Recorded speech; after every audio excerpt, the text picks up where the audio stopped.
So today it is all about anger, temper, rage, as well as sometimes it can be as small as irritation. How does that escalate up to something more serious? So without further ado, I'm going to introduce our speaker for tonight. He is Glenn. He's the co-founder of Breakthrough Academy and Therapy. He's a transpersonal psychotherapist. He's also an early wounding healer. So without further ado, please join me to welcome Glenn by giving him a virtual clap. Good evening, everyone. Just give me a sec to sort out my admin. Here is tonight's outline. Okay, we're going to go through this five. Firstly, I'm going to share a little bit of my own story with anger, and then later on, I'll describe a latest framework of the four types of anger. Of course, we need to understand what is healthy and what is unhealthy anger, and then the different types of triggers that we might feel triggered towards anger, so that we can recognize those triggers. That will be the first step in winning this game against this very explosive emotion. Lastly, the four ways to treat anger. These four ways are just basically some of our best practices, especially in my work, psychotherapy, psychology, behavioral psychology, sciences, and also the work of breakthrough therapy. Okay, so we shall begin right now. My story with anger. Take a look at this very cute, angelic boy. This was me at 6 years old. That's right, very long ago. And who would have thought such a nice, good-looking, cute boy would have anger management issues? Here, I've kind of cut off at the side of the picture because I was holding my younger brother. He was a toddler. He's 4 years my junior. And probably I was, like strangling him or something like that. Yeah, so, the looks and appearances can belie a whole host of storms that was brewing up inside me, even as a young boy. I was sent to a couple of psychologists and psychiatrists who diagnosed me with a number of problems. Firstly, I had ADHD, Attention Deficit Hyperactive Disorder. That already predisposed me to a lot of what was misunderstood as bad behavior. Right, I will be disturbing people. Can't sit still. I was very restless in class, so the teacher always had to punish me, make me stand outside the class, etc. And then, I got into a lot of conflicts at home, especially my mother. I always teach that deep-seated anger is usually stemmed from past wounds and hurts, and especially when it's unresolved, it carries into adulthood and it can become very chronic and very destructive. So I felt a lot of injustice because my brother was always favored compared to me. And my mom, my parents, they would always compare me to my brother and say, why is your brother so smart and so well behaved? And my mom she has an undertone of sarcasm. Every time she would criticize me and say, why can't you be like your brother? And then that kind of evolved, the language pattern kind of evolved over the years, especially when I was a teenager. She would say something like, I wish you were never born. If you were like my younger brother, that would have been so much better, so much more peaceful at home because you're like a devil or something like that. And I remember getting really angry because injustice was very high. I had this deep sense of injustice, and angry people actually can revolutionize the world. They can kind of change things if it's channeled towards good outcomes. It becomes constructive. That's how you change the world, right? But for me, because of that kind of personal hurt, and it became very personal, I lashed out against those who were near and dear to me, starting from family. My younger brother got the brunt of everything. I mean, since he was so much better than me in so many ways, from studies to behavior and attitude.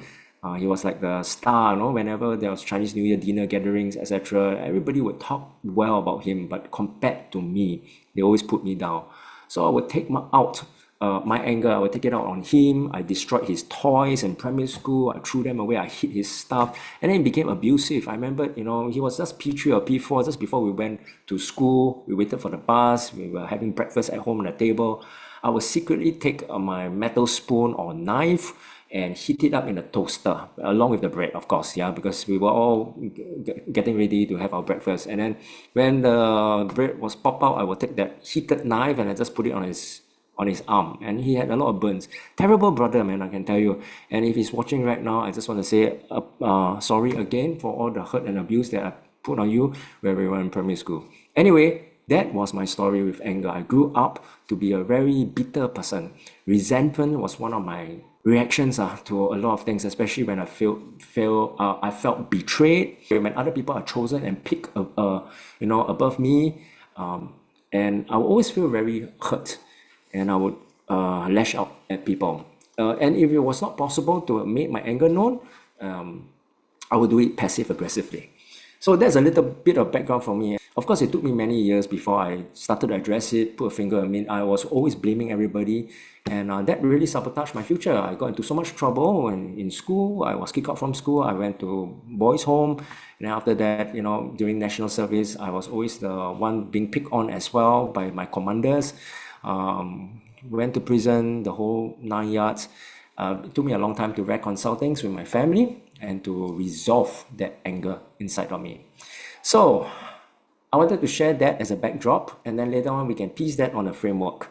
And that framework is the 4 types of anger. Now, there are many other models out there that talks about anger: passive aggressive, aggressive, outbursts, etc., rage. And there's a whole slew, right? According to a spectrum called mad or angry, you will have from the very tame form of expressions like upset, feeling irritated, all the way to vengefulness and rage. Here is one of the latest framework that was observed by clinical psychologist Ryan Martin. His work can be found on Psychology Today and many other articles. So let me give you the 4 matrix, shall we? Let's dive into it.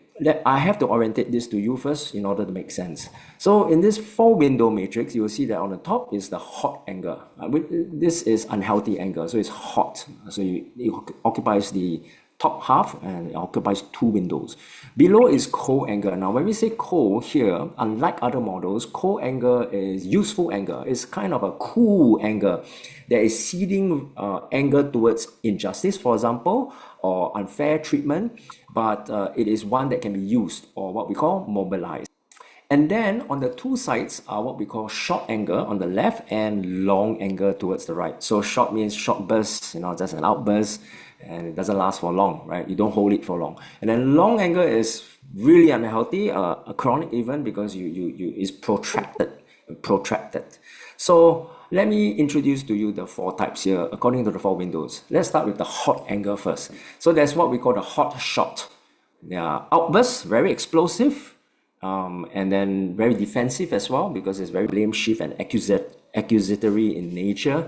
You get triggered and you just lash out, right? So that's hot and short.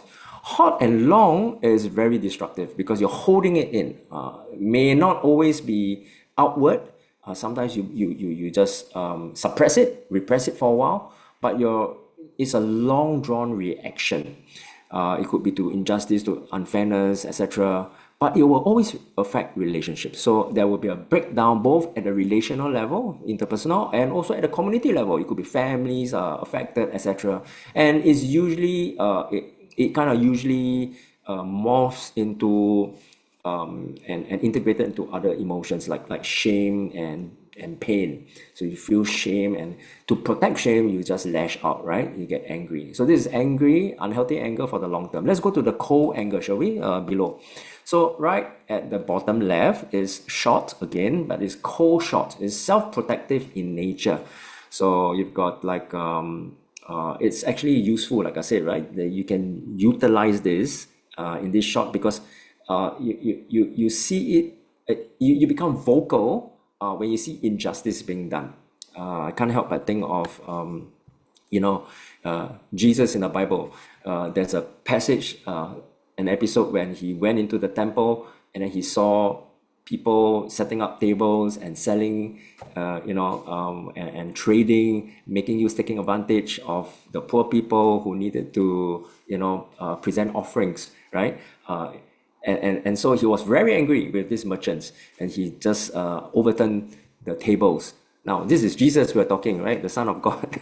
Even he got angry, but for the right reasons. So these are cold, short outbursts for the purposes of defending either yourself or defending others, because values have been in conflict and maybe even injustice being done. I can't help but look at our parliament as well. Sometimes when our ministers, they debate and they cross swords, right?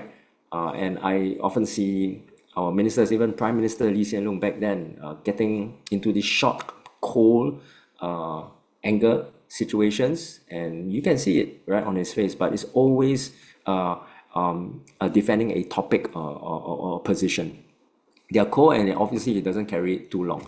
Now, the one on the bottom right is cold and long anger. Now, it doesn't mean that you're holding or keeping it, repressing your anger. It means that you're holding this for the purposes of reconciliation, repair, restoration. So it's action taking. You can't just voice out or be vocal about some injustice right there and then after that, don't do anything about it. You want to solve issues, you want to solve a problem. So this becomes very galvanizing to relationships and healing. It also rallies the community and organizes the community. So we talk about community organizing here. I can't help but think of Nelson Mandela. Nelson Mandela, who was imprisoned unjustly for 27 years, If anybody was supposed to be angry with this injustice, it should have been him. Yet when he was released, he was able to be cool-headed. So we talk about this cold long. And in fact, in prison, he used these 27 years to actually design and to develop a plan to address apartheid in Africa. And because he was cool-headed enough and was able to rationalize and negotiate with his with the then president, of course, he was voted in, and when he was released in the early 1990s, he became the president. And for a short 6 to 7 years, he was able to usher a whole revolution, very peaceful, to turn Africa around. And he was the first black president, in fact, of Africa.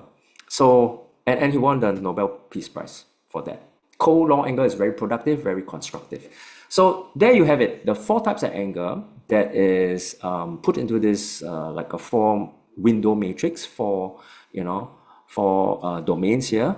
And you'll notice that I put some colors there. Hot is more reddish, pinkish, and then below cold is bluish.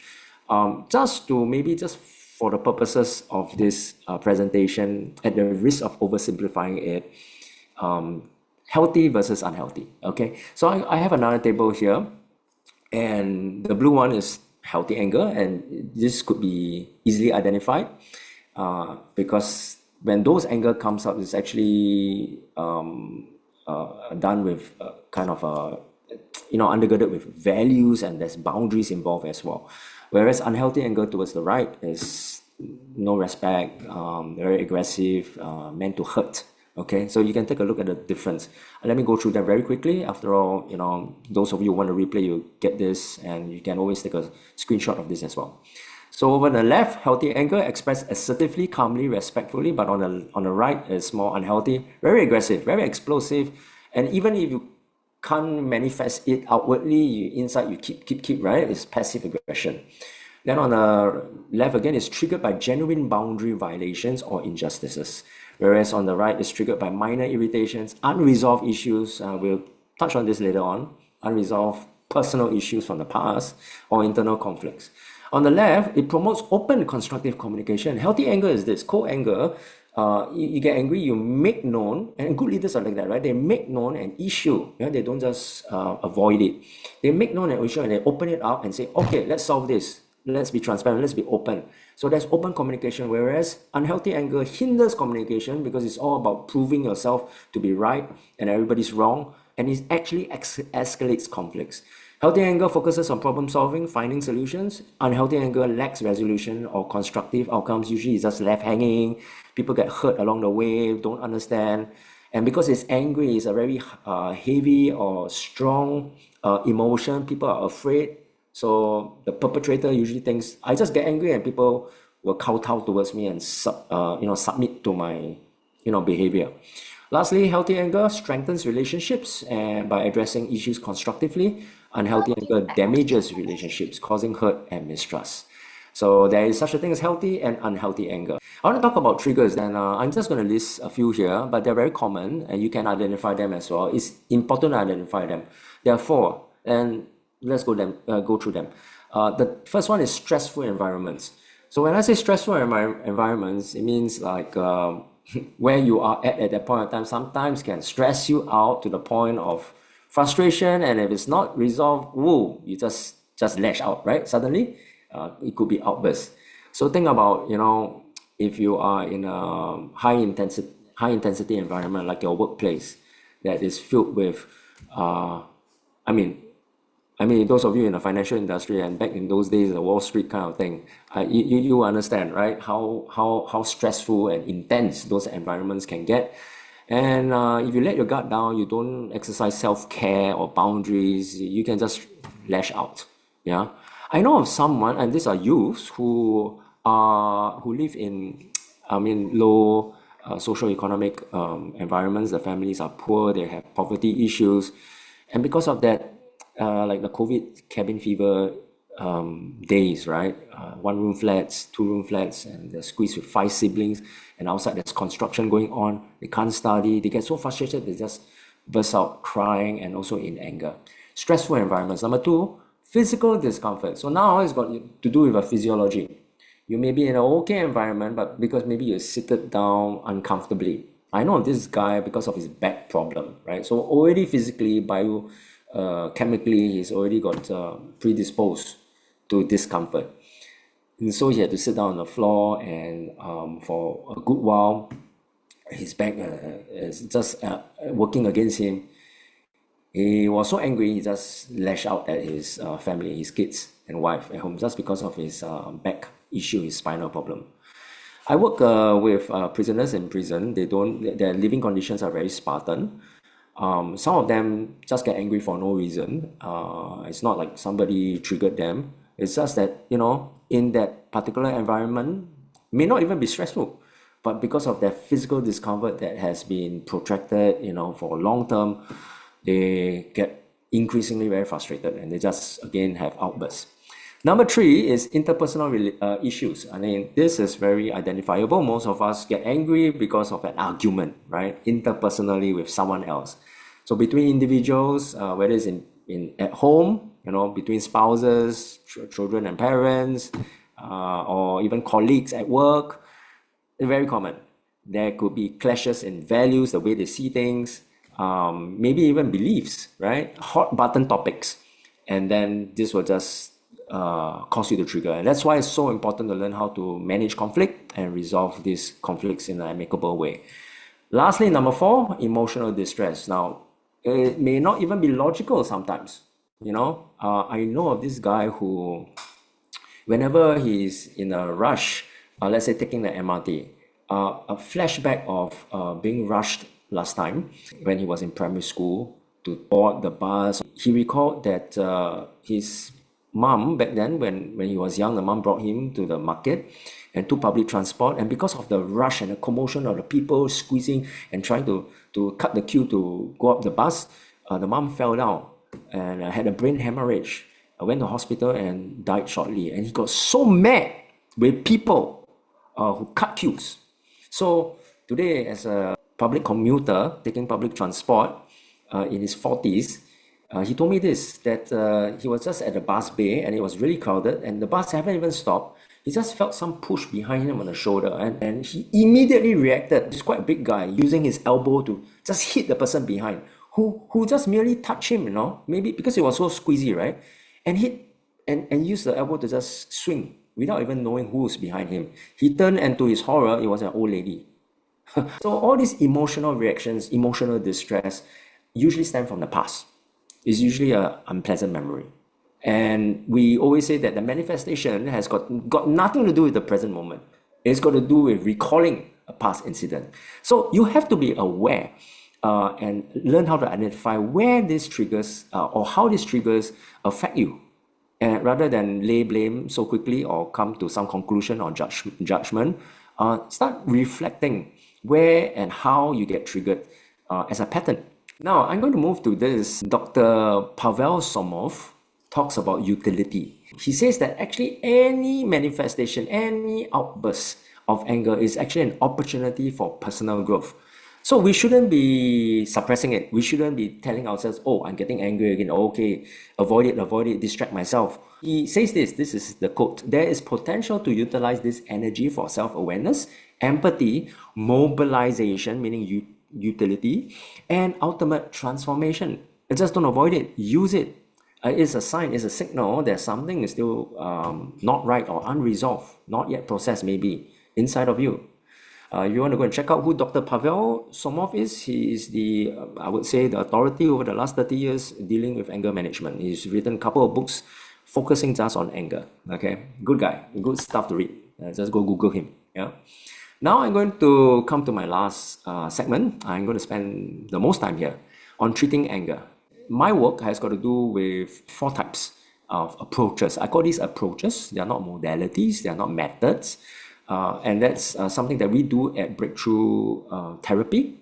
We've got a team of therapists and counselors that work with individuals and clients on this particular emotion or anger, especially chronic anger. Okay. The first one is what we call physiological techniques that you can immediately apply. And that, of course, is linked to your emotions because it's anger, right, that we're trying to address. So we want to regulate and manage this emotion. Now, without regulating the emotion or anger, there's nothing to talk about. You can't solve problems. So the first thing that we always do is calm down. So what kind of physiological techniques do we use? Mindfulness, breath work. Muscle relaxation is pretty good. We tense up the muscles first, and there are a couple of muscle groups on our back, especially the big trapezius, scapula, and the neck and shoulders, because usually that's tense up.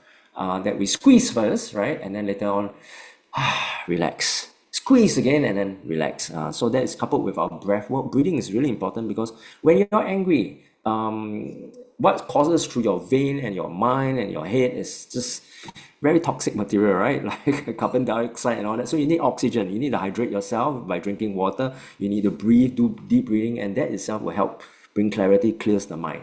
So that is the first thing we do as an intervention. Most people thought that, hey, I just learned these techniques, emotional regulation tools, and that's it. I'm set to deal with anger for the rest of my life, and that's not true.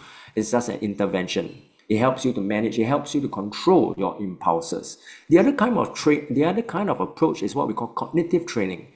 Counselors in a room here, I saw earlier on, many of you are practitioners yourself. You might have come across a very familiar modality called CBT, cognitive behavioral therapy. So we use that a lot in anger and treating anger. We could use different techniques like impulse control. Yeah, learning how to exercise self-control is a discipline and it needs to be exercised.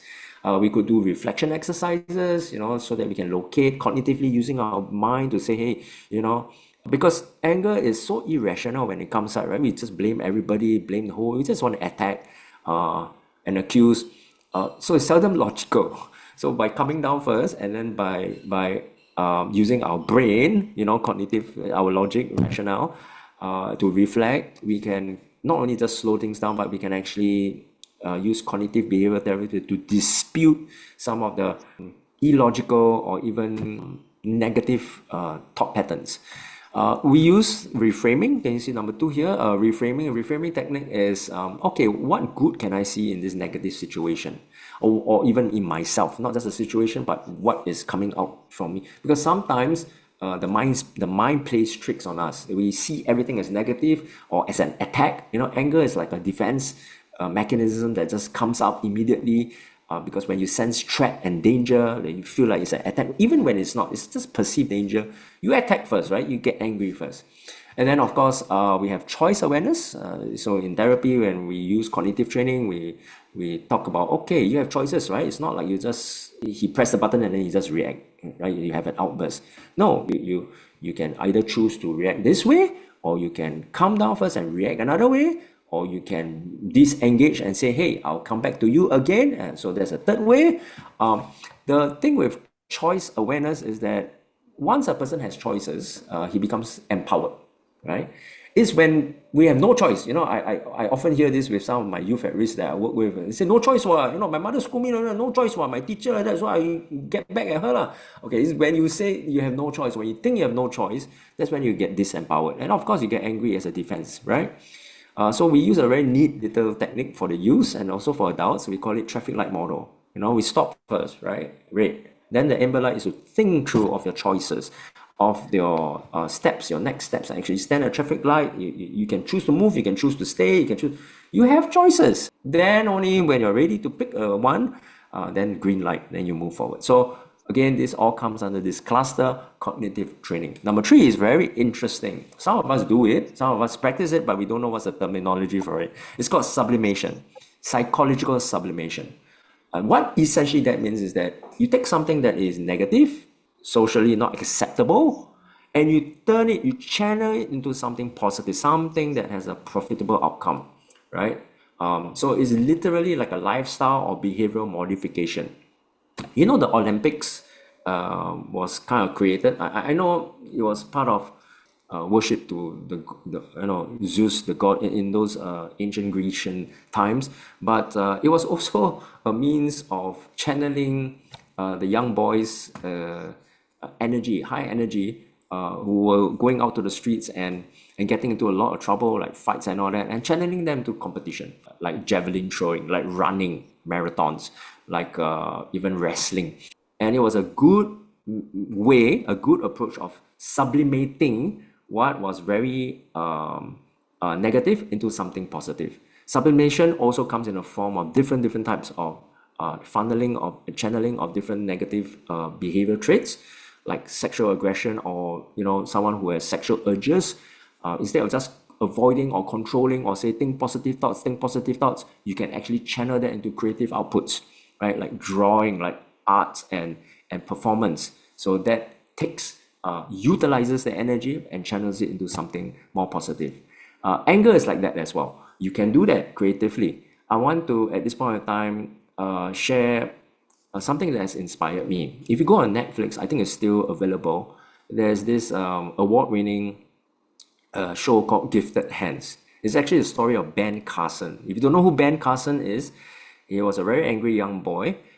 Just a couple of years ago, he actually competed to be elected as the president of USA. Okay.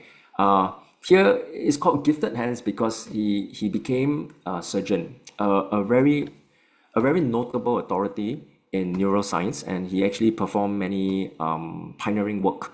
That's why they call it Gifted Hands. But when he was a young boy, because of his background, I think his father left him, and he came from a dysfunctional family. He only had his mother, right? His hands was used very differently. If you read some of the CNN reports, and I think he's famous enough that we can reference some of his work. Look at the bottom picture here. When he was a young boy in school, he got so angry he once tried to stab a friend. It became pathological. He used the word a disease, totally irrational. He flew into a rage. You know what happened? His friend just said something nasty to him, and he got so mad. He took a knife and he actually stabbed. He didn't just try. He stabbed. He went all the way in. But thank God he alluded this miracle to God. His friend on that day of all days wore a belt buckle that was super thick, like those horse riding buckles. And so the knife stabbed into that metal plate, and he ran away thinking that the friend died, but actually that belt saved his life. Anyway, go watch this. I think it's on limited airtime. Ben Carson, the Ben Carson story is called Gifted Hands. I want to come down to the last one. This fourth one is what I do most of the time. 90% of my work with clients is really this, and it's, of course, psychotherapy. I did not say just counseling. I did not say just self-work or techniques for anger management. I'm talking about the work, past work, in fact. You see, you can practice self-control, sure. You can manage your anger, sure. You can bring it down very fast, yeah. But that doesn't solve the problem. I always liken it to self-control to like if you're urgent outside in the public, you don't just go around doing your business, right? You wait for the right time, right place, go to the toilet, then you let go, yeah. So self-control is likened to that. You able to manage it, regulate it until you are in the right place, then you kind of release, let go, right? But it doesn't solve your bladder issues. It doesn't solve your diabetes. It doesn't solve your internal organ failure, right? So you can go and live your life year in, year out, just managing anger, but it doesn't solve the root problems. In psychotherapy, we get down to the root. So there are many ways that we do that. Something that is really sexy these few days since the pandemic is shadow work, because you have a part of you that you despise, you hate, and nobody knows. You wear a mask over it. Part of our work is to visit those areas of dark areas, your shadow, and usually we find a child there. We find an inner child, a wounded child, what I call early wounding, early hurts, and we have to revisit that. Sometimes using timeline therapy to go back in chronological order to your past, and very often is when you were young. Because when you were very young, even below 12 years old, you were helpless. In many ways, you couldn't express, you couldn't get hurt. And so all you could do was express anger, hoping that people see it and start to modify their responses towards you, right? That was me. That was me. I got so angry, but I was told to shut up, not be angry. You know, parents these days, always telling kids, "Hey, don't be angry. There's so much threat." And for me, a lot of injustice. So that manifested in very ugly shades of anger, right? So psychotherapy actually brings you to those areas, but in a way that is not just to solve problems. This is really important. When you want to revisit your hurt child, your early child, who is still hiding there, either fight or flight responses when you go visit, you have to do it what Dr. Gabo Mate says in a compassionate way. And he calls it CI, compassionate inquiry.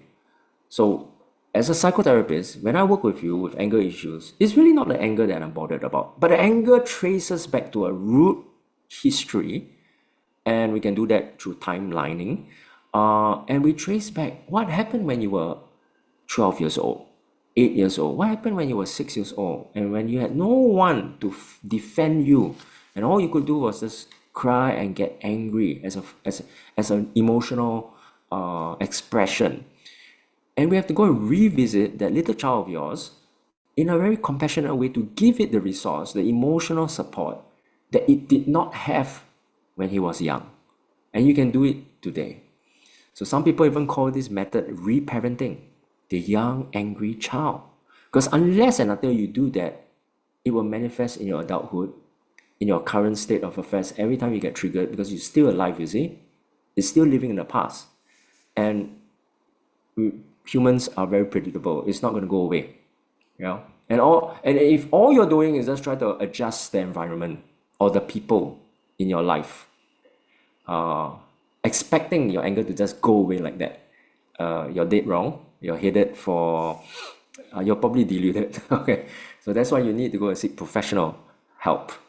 One of the modalities that I use very often, I think some of you, those of you who attend our Mind Matters very frequently, you have heard me talk about EDT, energy defragmentation therapy, because one of the things that I believe when we do not resolve past issues, we become fragmented, almost like a shadow, right? There's a shadow part of you that you don't want the world to know, and then you project and you present a so-called a designer facade, hoping that people will like this part of you, not the ugly part. But the more you do that, the more dissociated you become, the more fragmented you become. We call it a splintered soul. And you can't live life authentically. And the way to live life to the full, optimally, is to be integrated, defragmented. So this promises to resolve psychofragmentation and restore equilibrium for optimal living. EDT.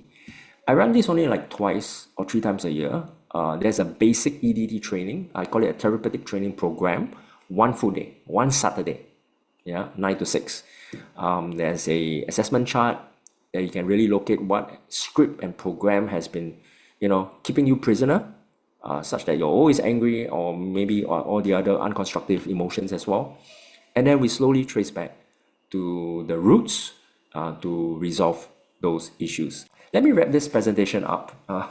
You can see these signs everywhere on our street. Singapore is very clean in that way. One moment of anger, lifetime of regret. It's true. Anger does this to us. It temporarily blinds us, even paralyzes our logic domain, our logic system, such that it just comes out in this very volatile explosion. And then our behaviors are dictated by that emotion, guided by the emotion rather than our logic. And sometimes we live to regret our actions, our words. So it pays to to really look into this, not just to manage it, but to bring into, to heal from it. And when I say heal from it, I don't mean go back and then don't be angry. So that you don't be angry, you become this angel all of a sudden. No, no. There's a transformative element to this. Anger, by far, out of all the classes of emotions, is a very useful emotion. It can be used. That's why I say mobilization, utilitarian approach to it. It's the hottest, it's the most high energy. So if you don't deal with it, it's going to come out very deviantly, distorted, and it's going to be unhealthy. Yeah. So don't live with it like that. Don't let it rule you. Learn to master it, learn to utilize it, and learn to let it transform you. And with that, I do want to stop my presentation and return back time to Yi Qian